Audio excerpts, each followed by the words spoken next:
विद्यार्थियों, ऑनलाइन कक्षा में सभी का स्वागत। पिछले वीडियो में अपन ने पढ़ा कि किस प्रकार रविंद्रनाथ टैगोर का स्वास्थ्य ठीक नहीं रहता था, तो वो शांति निकेतन को छोड़कर श्री निकेतन चले जाते हैं और वहाँ तीसरे मंजिल मकान में सबसे ऊपर वाले तल्ले पर रहते हैं। एक दिन छुट्टियों के दौरान आश्रम के अधिकतर लोग बाहर चले गए थे। लेखक अपने परिवार के साथ गुरुदेव रविंद्रनाथ से मिलने श्री निकेतन जा पहुँचे। गुरुदेव वहाँ अकेले थे। शांति निकेतन की अपेक्षा श्री निकेतन में भीड़ भाड़ कम थी। लेखक और उसके परिवार को देखकर गुरुदेव मुस्कुराते हुए उनका हाल पूछा। ठीक उसी समय उनका कुत्ता धीरे धीरे ऊपर आता है और वह अपने स्वामी के पैरों के पास आकर बैठ जाता है तथा पूंछ हिलाने लगता है। गुरुदेव कुत्ते की पीठ पर हाथ फेरते हुए उसे खूब स्नेह देते हैं। उसके बाद गुरुदेव ने लेखक को संबोधित करते हुए कहा, देखा तुम यहाँ आ गए, आखिर तुम यहाँ चले आए, और देखो कितनी परितृप्ति है उनके चेहरे पर। और आगे लेखक कहते हैं कि वाकई गुरुदेव से मिलकर उस कुत्ते को जो आनंद की अनुभूति हुई थी वह देखने योग्य थी। किसी ने उस बेज़बान जानवर को रास्ता नहीं दिखाया था और न ही बताया था कि उसके स्नेहदाता उससे 2 मील दूर जाकर बस गए हैं, लेकिन फिर भी वो उनके पास चला जाता है।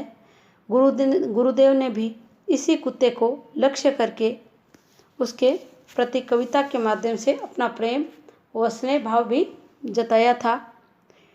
उस कविता में कवि रविंद्रनाथ ने अपनी मर्मभेदी दृष्टि से इस भाषाहीन प्राणी का भी बड़ी सहजता से वर्णन किया है। तथा अब इससे आगे देखिए। जब लेखक दूसरी बार गुरुदेव के पास जाते हैं तो वो देखते हैं कि एक लंगड़ी मैना फुदक रही है, लेकिन गुरुदेव ने कहा कि ये देखते ही सोचा कि ये यूथ भ्रष्ट है, अर्थात अपने दल से अलग हो गई है, रोज़ फुदकती है और ठीक यहीं आकर रुक जाती है, लेकिन इसकी चाल में बहुत करुणा दिखाई देती है। ये सब वो लेखक देखता है तथा उस पर दया दिखाता है।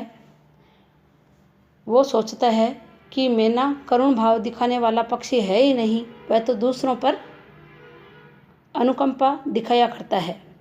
फिर ये मैना लंगड़ी कैसे हो गई, क्या हुआ इसके, लेकिन वो मैना प्रतिवर्ष यहाँ गृहस्थी जमाया करते हैं और तिनकों और चिथड़ों से अपना घोंसला बनाते हैं। और मैं जब यह कविता पढ़ता हूँ तब मेरे सामने श्री निकेतन के तितल्ले पर ही वह घटना प्रत्यक्ष सी हो जाती है। वह आँख मूंद कर अपरिसीम आनंद व मूक हृदय का प्राणपण आत्मनिवेदन मूर्तिमान हो जाता है। उस दिन मेरे लिए वह एक छोटी सी घटना थी, आज वह विश्व की अनेक महिमाशाली घटनाओं की श्रेणी में बैठ गई है। एक आश्चर्य की बात और इस प्रसंग में उल्लेख की जा सकती है। जब गुरुदेव का चिताभस्म कलकत्ते से आश्रम में लाया गया, उस समय भी न जाने किस सहज बोध के बल पर वह कुत्ता आश्रम के द्वार तक आया और चिताभस्म के साथ अन्य अन्याय आश्रमवासियों के साथ शांत गंभीर भाव से उत्तरायण तक गया। आश्चर्य सिद्धि मोहन सेन सब के आगे थे। उन्होंने मुझे बताया कि वह चिता भस्म के कलश के पास थोड़ी देर चुपचाप बैठा भी रहा। कुछ और पहले की घटना याद आ रही है। उन दिनों शांति निकेतन में नया ही आया था, गुरुदेव से अभी उतना दृष्ट नहीं हो पाया था। गुरुदेव उन दिनों सुबह अपने बगीचे में टहलने के लिए निकला करते थे। मैं एक दिन उनके साथ हो गया था। मेरे साथ एक और पुराने अध्यापक थे और सही बात तो यह है कि उन्होंने ही मुझे भी अपने साथ ले लिया था। गुरुदेव एक एक फूल पत्ते को ध्यान से देखते हुए अपने बगीचे में टहल रहे थे और उक्त अध्यापक महाशय से बातें करते जा रहे थे। मैं चुपचाप सुन रहा था।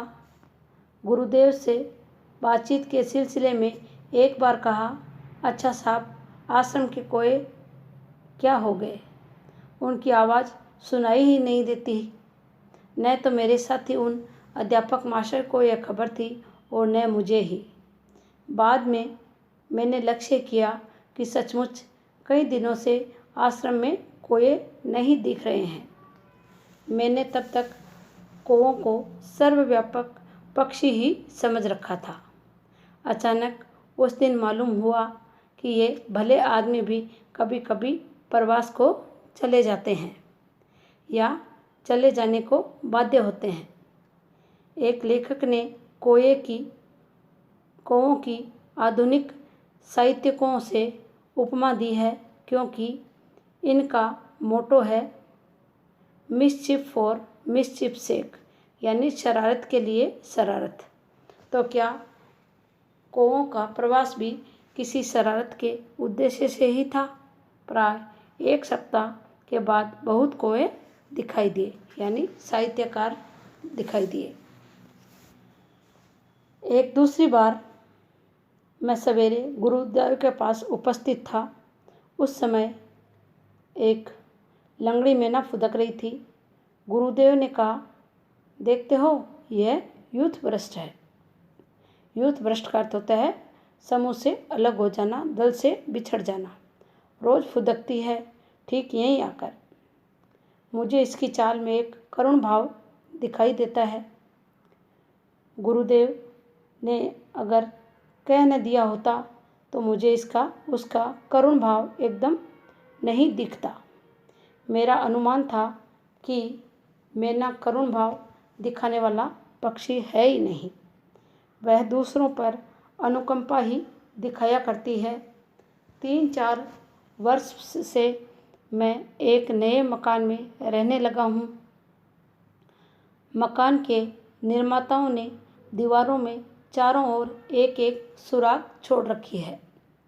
यह कोई आधुनिक वैज्ञानिक खतरे का समाधान होगा।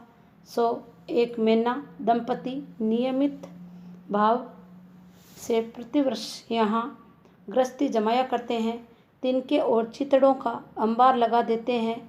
भले मानस गोबर के टुकड़े तक ले आना नहीं भूलते। हैरान होकर हम सुराखों में ईंटें भर देते हैं, परंतु वे खाली बची जगह का भी उपयोग कर लेते हैं। पति पत्नी जब कोई एक दिन का लेकर सुराख में रखते हैं तो उनके भाव देखने लायक होते हैं। पत्नी देवी का तो क्या कहना, एक दिन का ले आई तो फिर एक पैर पर खड़ी होकर जरा पंखों को फटकार दिया, चोंच को अपने ही पैरों से साफ कर लिया और नाना प्रकार की मधुर और विजय उद्घोषी वाणी में गान शुरू कर दिया। हम लोगों की तो उन्हें कोई परवाह ही नहीं रहती। अचानक इसी समय अगर पति देवता भी कोई कागज या गोबर का टुकड़ा लेकर उपस्थित हुए तब तो क्या कहना। दोनों के नाच गान और आनंद नृत्य से सारा मकान मुखरित हो उठता है। इसके बाद ही पत्नी देवी जरा हम लोगों की ओर मुखातिब होकर लापरवाही भरी अदा से कुछ बोल देती है। पति देवता भी मानो मुस्कुराकर हमारी ओर देखते हैं, कुछ रिमार्क करते हैं। रिमार्क और कर मुँह फेर लेते हैं। पक्षियों की भाषा में तो मैं नहीं जानता, पर मेरा निश्चित विश्वास है कि उनमें कुछ इस तरह की बातें हो जाया करती है।